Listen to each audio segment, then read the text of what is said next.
Well, right behind us is a field that had been continuous corn for about 10 years in a row. It's going to go to soybeans next year.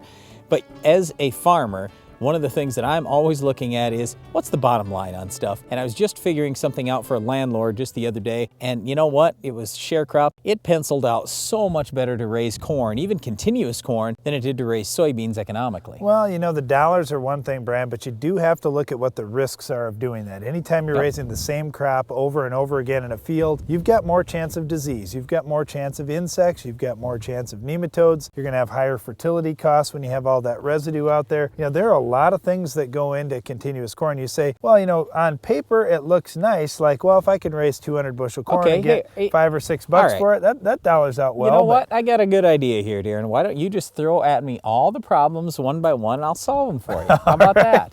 Okay, well, that's easy. Since I've raised a lot of continuous corn. First of all, we had some Goss's wilt in this particular field. Yep. The thing is, with Goss's wilt, you just have to pick better varieties. Tillage absolutely will help some as well. So do some tillage, pick better varieties. Other than that, there is no control for Goss's wilt later on. So just do those two things and you should be okay. Well, that's a bacterial disease, but what about the fungal diseases? What can you do with them? Because you're going to have more gray leaf spot and some of these things popping up in your crop. You could. On our own farm, our tests just have not been good spraying fungicide on corn. At V5, at tasseling time. That's dry land, South Dakota. Right, dry land, South Dakota. We don't get a lot of moisture here. So if on your farm, let's say you farm in Iowa or Illinois and you get twice the rainfall that we do, you have more humid conditions, you're much more likely to have disease problems. Plus, we've never ever had gray leaf spot show up on our farm. If you've had gray leaf spot in the past, that's a disease that could cost you 50 bushels on yield. You've got to spray for that. It's not that difficult though with those fungal diseases. You can spray and have good success. You can put on a seed treatment in the beginning. You can spray at V5. You can spray again just after tasseling at about that silking time. There are things you can do. Well, okay, and the other thing is if you have irrigation,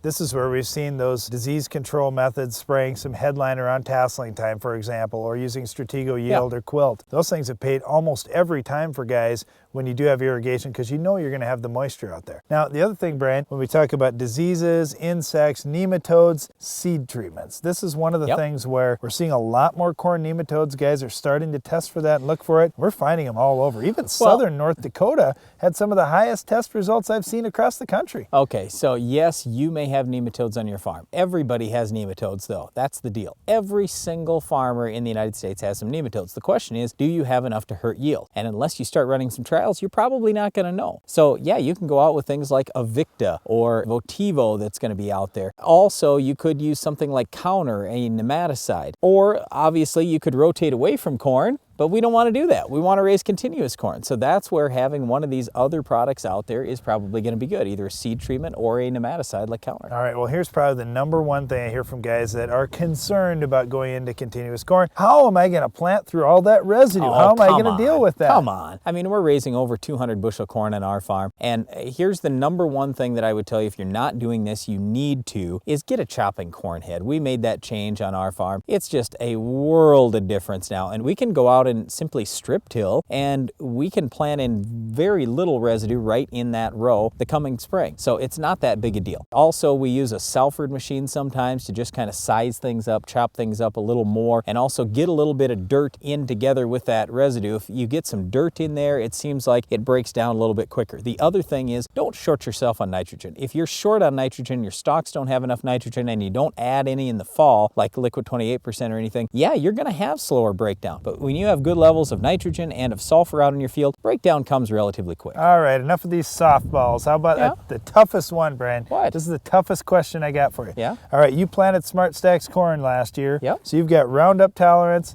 Liberty tolerance. I think you can see where I'm going with this. Yep. Now we had a little bit of shatter loss at the head. Now we had a few ears that dropped off here and there. They're tolerant to Roundup. They're tolerant to Ignite.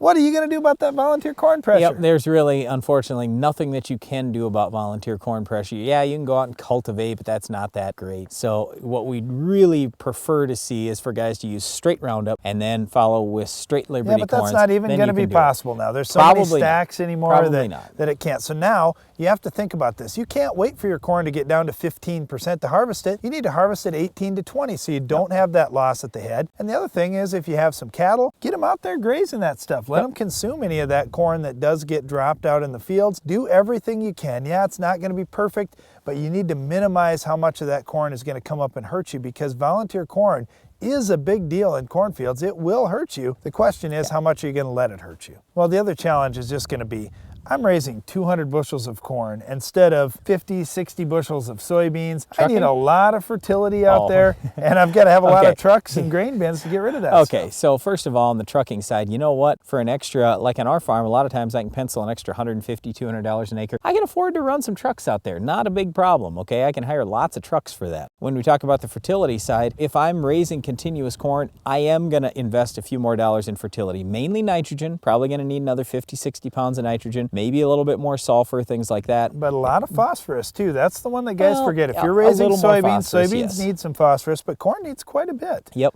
it definitely does. But if you put together the right fertility plan, yeah, you may invest an extra $50, $75, even $100 an acre. But if you're netting out $250 or $300 more, so then by the time it's all said and done, you look at continuous corn versus soybeans and you're gaining an extra $150, $200, it's still a good deal. Well, there's certainly a lot of concerns when you're talking about raising continuous corn, but don't let that scare you. You can certainly work around just about every issue there's going to be going into continuous corn. Just work with a good agronomist, follow some of the advice that we gave you right here, and you should have successful corn. Well, yeah, and let me just say too that we're not trying to sit here and say, well, everybody should be raising continuous corn. All we're dealing with here is there are many farmers around the country that want to raise continuous corn and they've got issues, and that's what we're kind of getting at. Even on our own farm, we run into these same issues. So we like to rotate corn and soybeans, but you know, the economics over the last few years have said, boy, it's better to go continuous corn, so maybe let's do that on at least some of our acres. And when we do that right, boy, we can turn out just great on the farm. Well, you know, Brian, there's one more concern we have about continuous corn, and that is weed control. How about our weed of the week? Is that going to pop up in continuous corn? And can you identify this week's weed?